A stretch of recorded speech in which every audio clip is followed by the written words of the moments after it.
تیرے کرم میرا میں جہاں رات گزرنے الحمد للہ نحمده ونستعینه ونستغفره ونؤمن به ونتوکل علیہ ونعوذ باللہ من شرور انفسنا ومن سیئات اعمالنا من يهده الله فلا مضل له ومن يضلله فلا هادي له وأشهد أن لا إله إلا الله وحده لا شريك له وأشهد أن محمدًا عبده ورسوله أعوذ بالله من الشيطان الرجيم بسم الله الرحمن الرحيم إن الله لا يغفر أن يشرك به ويغفر ما دون ذلك لمن يشاء صدق الله العظيم۔ حضرات، سامعین کرام،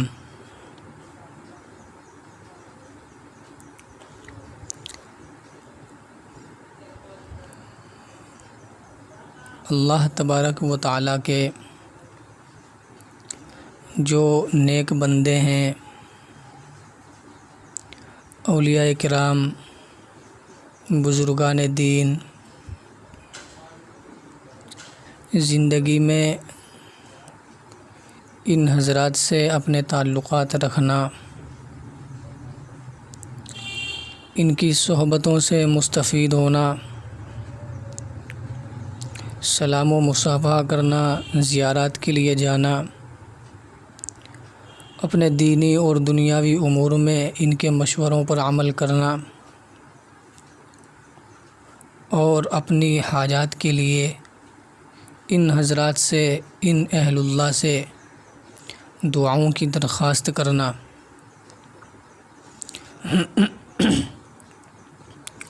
یہ ایک انسان کے لیے سعادت مندی اور نیک بختی کی بات ہے۔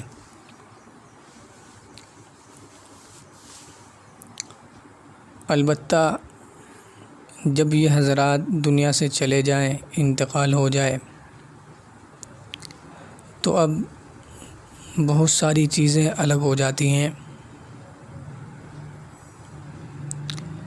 اب مرنے کے بعد کی جو زندگی ہے ان حضرات کی، اس کو لے کر لوگوں کے اندر بہت سی گمراہیاں پھیلی ہیں۔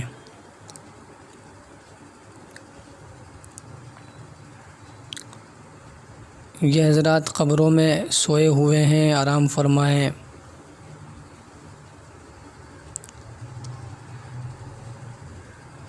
کم علموں نے اور بدعتیوں نے ان حضرات کی قبور کو سجدہ گاہ بنایا، طواف گاہ بنایا اور اس طریقے سے یہ لوگ حرام چیزوں کا ارتکاب کرنے لگے، شرک تک پہنچ گئے۔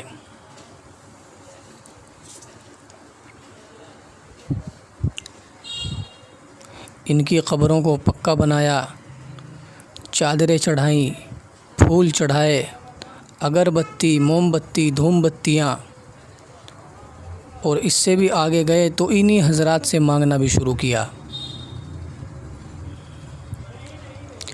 اولاد ان سے مانگی، مصیبت آئی تو اس کو دور کرنے کے لیے ان کے پاس میں گئے، کہنے کے لیے، درخواست کرنے کے لیے۔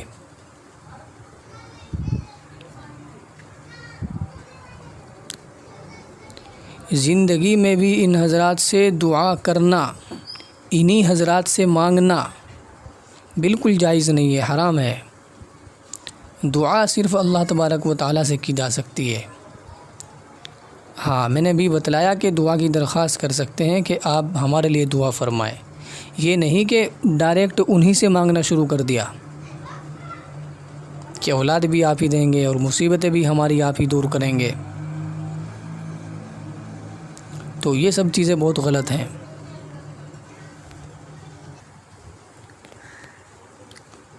جب یہ حضرات دنیا سے جا چکے، اب ہم لوگ اگر ان کی قبور پہ جائیں گے تو صرف ان کو ایصال ثواب کر سکتے ہیں۔ ان کے لیے اب ہم دعا کریں گے کہ اللہ ان کی مغفرت فرما، ان کے درجات کو بلند فرما، اور یہ جو کچھ میں نے پڑھا ہے اس کا ثواب میری طرف سے ان کو پہنچ جائے۔ یہ ایصال ثواب کی اجازت ہے۔ باقی ان کی قبروں کا طواف کرنا، ان کو سجدہ کرنا، ان سے مرادیں مانگنا، دعائیں مانگنا، کسی صورت میں اس کی اجازت نہیں ہے۔ یہ کھلا ہوا شرک ہے اور حرام ہے، یہ توحید کے خلاف ہے۔ ایک طرف آپ لا الہ الا اللہ محمد الرسول اللہ بھی کہتے ہیں، اور دوسری طرف آپ قبروں کو سجدہ بھی کرتے ہیں، ان کو طواف بھی کرتے ہیں، اور قبر میں پڑے ہوئے بزرگ سے آپ دعائیں بھی مانگ رہے ہیں اور منتیں بھی مان رہے ہیں۔ یہ توحید کے خلاف ہے۔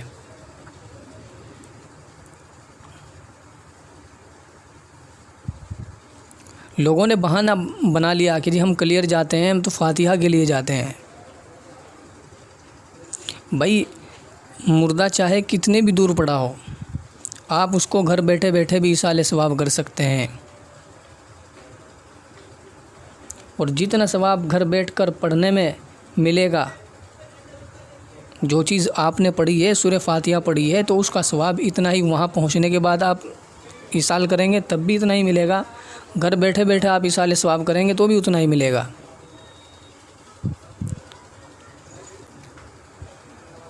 پھر رہی یہ بات کہ پھر قبرستان کیوں جاتے ہیں؟ جو عام قبرستان ہیں، گاؤں کے بستی کے ہوتے ہیں، ان میں کیوں جاتے ہیں؟ تو دراصل زیارت قبور کا جو مسئلہ ہے اس کی ایک حکمت یہ ہے کہ آدمی کو اپنی موت یاد آتی ہے، تذکیراً للموت۔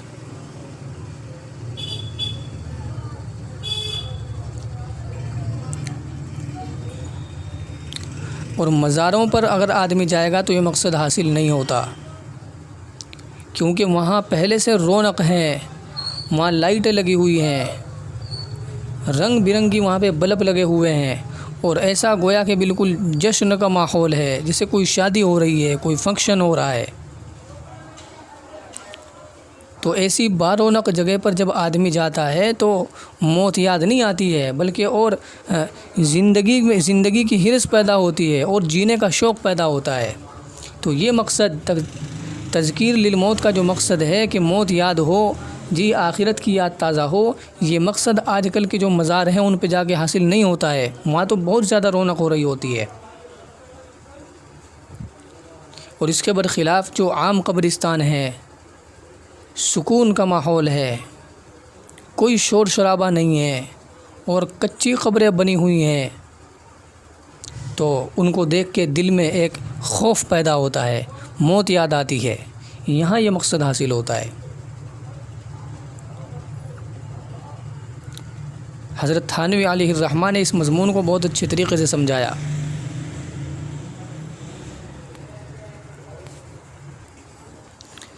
میرے بھائیوں اچھی طرح سے سمجھ لو، اللہ کے نام کے علاوہ کسی اور کی نظر ماننا، منت ماننا کہ میرا بیٹا ٹھیک ہو گیا تو میں حضرت صابر علیہ الرحمہ کے نام سے جو ہے ایک بکرا ذبح کروں گا، ان کے نام سے ایک ڈیگ اتاروں گا اور کلیر میں جا کے اس کو تقسیم کروں گا، یہ سب جائز نہیں ہے۔ یہ منت ہوں گی بھی نہیں، غیر اللہ کی منت ہوتی ہی نہیں ہے، الٹا گناہ ہوتا ہے۔ عورتوں کا عجیب حال ہے، میرا بیٹا ٹھیک ہو گیا تو میں نمک اور جھاڑو چڑھاؤں گی وہاں مزار پہ جا کے، عجیب ماحول ہے بھائی۔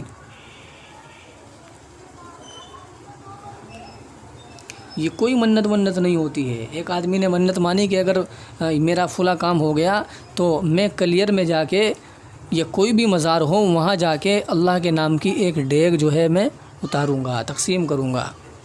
تو چونکہ یہاں اللہ کا نام ہے کہ اللہ کی نام کی ڈیگ فلاں جگہ اتاروں گا، تو یہ نظر تو ہو گئی، یہ منت تو ہو گئی۔ اگر وہ کام ہو گیا تو اس منت کو پورا کرنا واجب ہے، کیونکہ اللہ کے نام کی ہے۔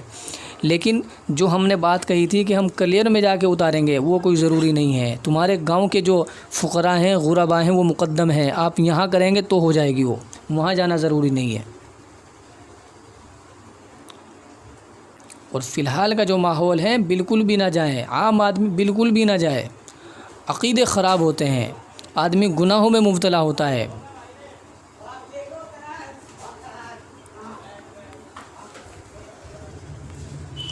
جاہل لوگوں نے بہت ظلم کیا ہے ان اکابرین پر, ان اہل اللہ پر. الٹے سیدھے جھوٹے من گھڑت واقعات ان حضرات کی شان میں بنائے ہیں, گھڑے ہیں, لوگوں میں بیان کیے ہیں, خود بھی گمراہ ہوئے ہیں اور لوگوں کے بھی ذہنوں کو خراب کیا ہے.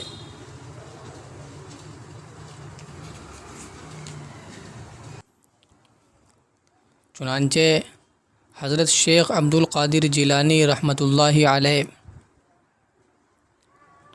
اپنے زمانے کے بہت بڑے بزرگ تھے. ان کے بارے میں ایک حکایت لوگوں نے بہت مشہور کر رکھی ہے جو بالکل جھوٹی ہے, کہ آپ کے پاس ایک بڑھیا آئی, اس کا بیچاری کا لڑکا مر گیا تھا, کہ حضرت آپ اس کو زندہ کر دو. آپ نے فرمایا کہ بھائی اس کی عمر تو ختم ہو چکی ہے, اب یہ زندہ نہیں ہو سکتا.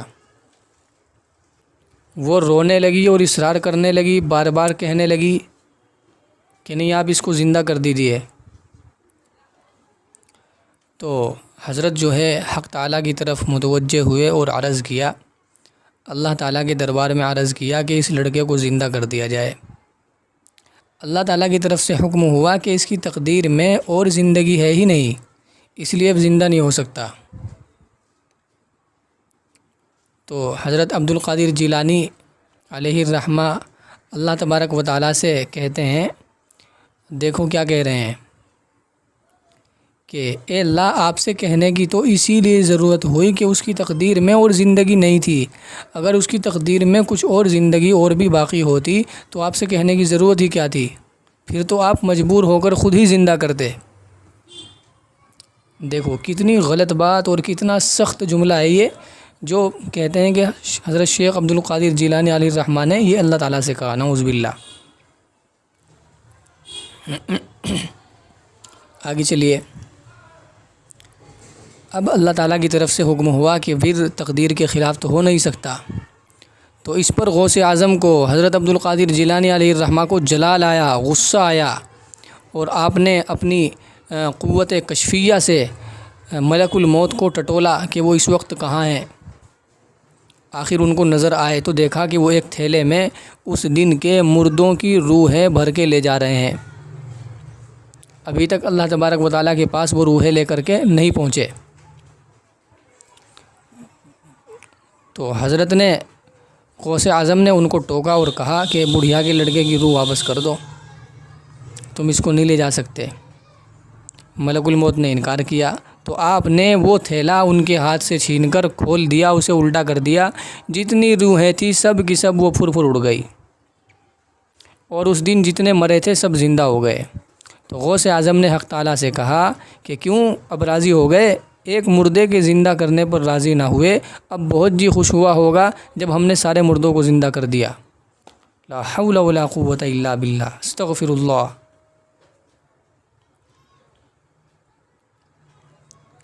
بھلا کسی کی مجال ہے جو اللہ تبارک و تعالیٰ کے ساتھ اس طرح کی بدتمیزی کرے اور اس طرح کی گفتگو کرے, ایسی باتیں کریں؟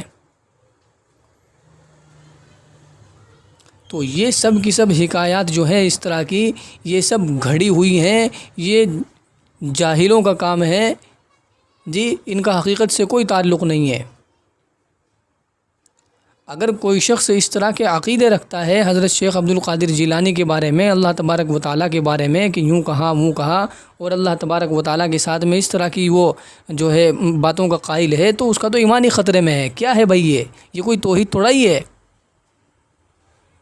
اللہ تبارک و تعالیٰ کو مجبور آپ نے کر دیا, عاجز آپ نے کر دیا کہ ایک بندے کے سامنے ان کو مجبور ہونا پڑا, عاجز ہونا پڑا, نہ چاہتے ہوئے بھی ایک کام کرنا پڑا. یہ تو جبر ہے, یہ تو عجز ہے. تو یہ سب توحید کے خلاف ہیں. خود کو مسلمان بھی کہتے ہو اور پھر توحید کے خلاف کام بھی کرتے ہو۔ کرے غیر بت کی پوجا تو کافر، جو ٹھہرائے بیٹا خدا کا تو کافر، جھکے آگ پر بہر سجدہ تو کافر، کواکب میں مانے کرشمہ تو کافر، مگر مومنوں پر کشادہ ہے راہیں، پرستش کریں شوق سے جس کی چاہے، نبی کو چاہے خدا کر دکھائے، اماموں کا رتبہ نبی سے بڑھائے، مزاروں پہ دن رات نظریں چڑھائے، شہیدوں سے جا جا کے مانگے دعائیں، نہ توحید میں کچھ خلل حصہ ہے، نہ اسلام بگڑے نہ ایمان جائے۔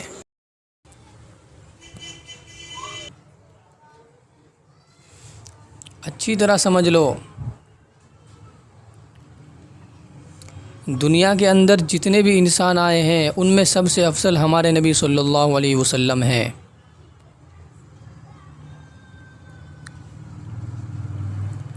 ہر چیز کے اعتبار سے آپ کامل و مکمل ہیں، اکمل ہیں، لیکن سجدہ آپ کو بھی کرنا جائز نہیں، آپ کی قبر کو بھی کرنا جائز نہیں، طواف آپ کی قبر کا بھی کرنا جائز نہیں ہے۔ تو جو حضرات آپ سے نیچے کے ہیں، چاہے وہ صحابہ کرام ہو اور پھر صحابہ کرام سے بھی چھوٹے درجے کے ہیں، جی اولیاء کرام ہیں، تابعین ہیں، بڑے بڑے بزرگان دین ہیں، ان کی قبروں کو طواف کرنا اور سجدے کرنا اور ان سے مانگنا کیسے جائز ہو سکتا ہے؟ بالکل جائز نہیں ہے۔ ایک شخص جب زندہ تھا، جب اس کے اندر یہ طاقت نہیں تھی کہ وہ کسی کو اولاد دے سکے، جب اس کے اندر یہ طاقت نہیں تھی کہ وہ کسی کی حاجت کو پورا کر سکے، وہ اپنی زندگی میں مختار کل نہیں تھا، وہ اپنی زندگی میں قادر مطلق نہیں تھا، تو آج جب ہم نے خود اپنے ہاتھوں سے اسے مٹی کے نیچے دفن کر دیا، جی اسے زمین میں ہم نے جو ہے دفن کر دیا، تو اب مرنے کے بعد اور اتنے نیچے چلے جانے کے بعد اس شخص کے اندر، ان بزرگ کے اندر اولاد دینے کی طاقت کہاں سے آ گئی؟ یہ اتنی موٹی عقلی بات آپ حضرات کو سمجھ میں نہیں آتی ہے۔ خدا کی قسم، جتنے بزرگان دین کے مزاروں پر آج یہ سب ڈھکوسلے ہو رہے ہیں، اگر بالفرض ایسا ہو کہ اللہ تبارک و تعالیٰ ان حضرات کو زندہ کریں اور آپ ان سے پوچھیں کہ ہم جو کچھ آپ کی قبروں کے ساتھ میں کرتے ہیں کیا آپ اس سے خوش ہیں، میں قسم کھا کے یہ بات کہہ سکتا ہوں کہ وہ لوگ انکار کریں گے، بالکل بھی خوش نہیں ہوں گے، ناراض ہوں گے، ناراض۔ وہ تو اپنی زندگی میں اس طرح کی بدعتوں کو کرتے بھی نہیں تھے، وہ تو ان چیزوں کے سخت مخالف تھے، وہ تو سنت کے عاشق تھے، نبی صلی اللہ علیہ وسلم کے عاشق تھے، شریعت پہ عمل کرنے والے تھے، جب جا کے ان کو یہ مقام ملا۔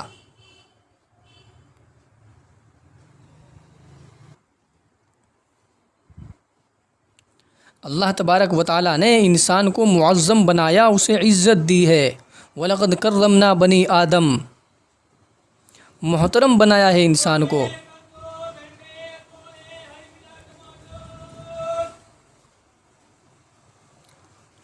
جانور ہے، جب تک وہ اپنے چہرے کو زمین پہ نہیں رگڑتا اسے کھانے کو نہیں ملتا ہے۔ بیل ہے، گھوڑا ہے، گدھا ہے، بکری ہے، کتا ہے، بلی ہے، شیر ہے، جب تک اپنے تھوپڑے کو زمین پہ نہیں لگائیں گے لقمہ پیٹ کے اندر نہیں جائے گا، نہیں کھائیں گے۔ اللہ نے انسان کو عزت دی ہے، اس کی پیشانی، اس کا چہرہ بلند مقام پہ بنایا ہے، عزت کے ساتھ آپ بیٹھتے ہیں، کھانا آپ کے سامنے آتا ہے، ہاتھ سے اٹھاتے ہیں اور اوپر لے جا کے کھاتے ہیں، اس کو منہ میں رکھتے ہیں۔ یہ عزت اللہ رب العزت نے انسان کو دی ہے۔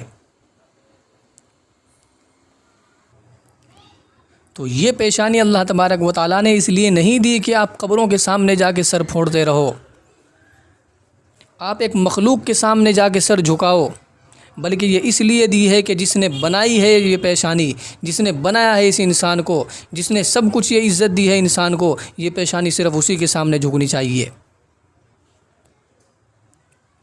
کسی انسان کو جھک کر سلام کرنا بھی جائز نہیں ہے، جھک کر سلام کرنا بھی جائز نہیں ہے، اور آپ تو سجدہ کر رہے ہیں وہاں جا کے، کیسے جائز ہو سکتا ہے؟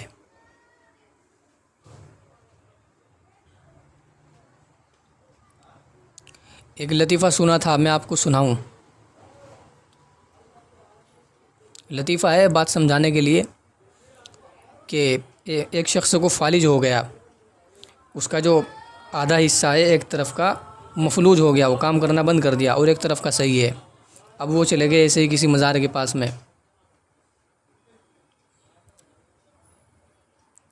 تو وہاں جا کر کے انہوں نے درخواست کی، دعا کی، انہی سے مانگنا شروع کر دیا۔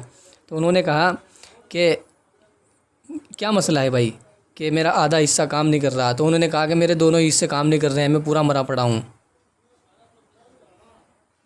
تو یہ ہے حقیقت، یہی ہے کہ جو آدمی مر چکا اب وہ اپنے اوپر سے مکھی بھی نہیں اڑا سکتا ہے، ایک انگلی بھی اس کی نہیں ہل سکتی ہے، اولاد تو وہ کب سے دے دے گا بیچارہ۔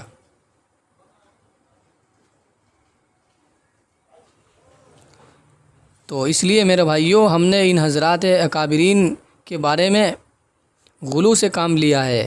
ان کا جو رتبہ تھا ہم نے ان کو اس سے بھی اوپر بڑھا دیا، خدا کے مرتبے تک ان حضرات کو پہنچا دیا، نعوذ باللہ۔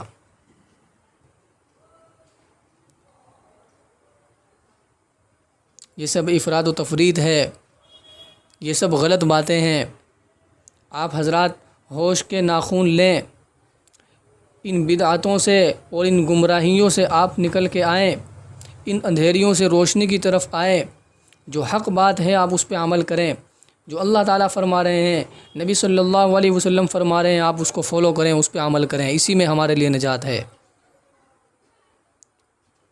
نبی صلی اللہ علیہ وسلم نے فرمایا لا تتخذوا القبور مساجد فإنی انہاکم عن ذلک، کہ لوگوں قبروں پہ سجدہ مت کرنا، میں تم کو اس سے منع کرتا ہوں۔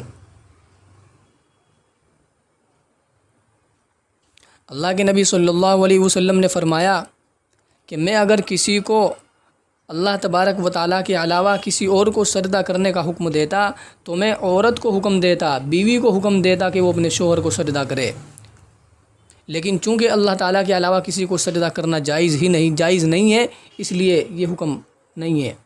سجدہ صرف اللہ تبارک و تعالیٰ کا حق ہے، عبادت صرف اللہ تبارک و تعالیٰ کا حق ہے۔ ہو جس میں عبادت کا دھوکہ مخلوق کی وہ تعظیم نہ کر، ہو جس میں عبادت کا دھوکہ مخلوق کی وہ تعظیم نہ کر، جو خاص خدا کا حصہ ہے بندوں میں اسے تقسیم نہ کر۔ اللہ فرماتے ہیں، اللہ تبارک و تعالیٰ نے قرآن میں یہ اعلان کیا ہے کہ بڑے بڑے گناہ لے کے آؤں گے، ہم اگر چاہیں گے تو معاف کر دیں گے، لیکن اگر شرک لے کے آؤ گے تو معاف نہیں کریں گے۔ اس لیے بہت سمجھنے کی ضرورت ہے، بہت سنبھلنے کی ضرورت ہے۔ اپنے آپ کو بچاؤ ان خرافات کی جگہوں سے، اپنی اولادوں کو بھی سمجھاؤ کہ بھائی وہاں جانا مناسب نہیں ہے، وہاں جانا ٹھیک نہیں ہے، اب وہاں جاؤ گے تو گناہوں کا ارتکاب کرو گے۔ ہمیں اولیاء کرام سے محبت ہے، تو اس محبت کا تقاضا یہ ہے کہ ہم گناہوں سے بھی بچیں اور اپنی محبت کا حق بھی ادا کریں، ان حضرات کے لیے ایصال ثواب کریں، اپنے گھر بیٹھے بیٹھے کر دیں۔ آپ میں پہلے یہ بات کہہ چکا ہوں کہ ثواب انشاءاللہ پورا پہنچے گا۔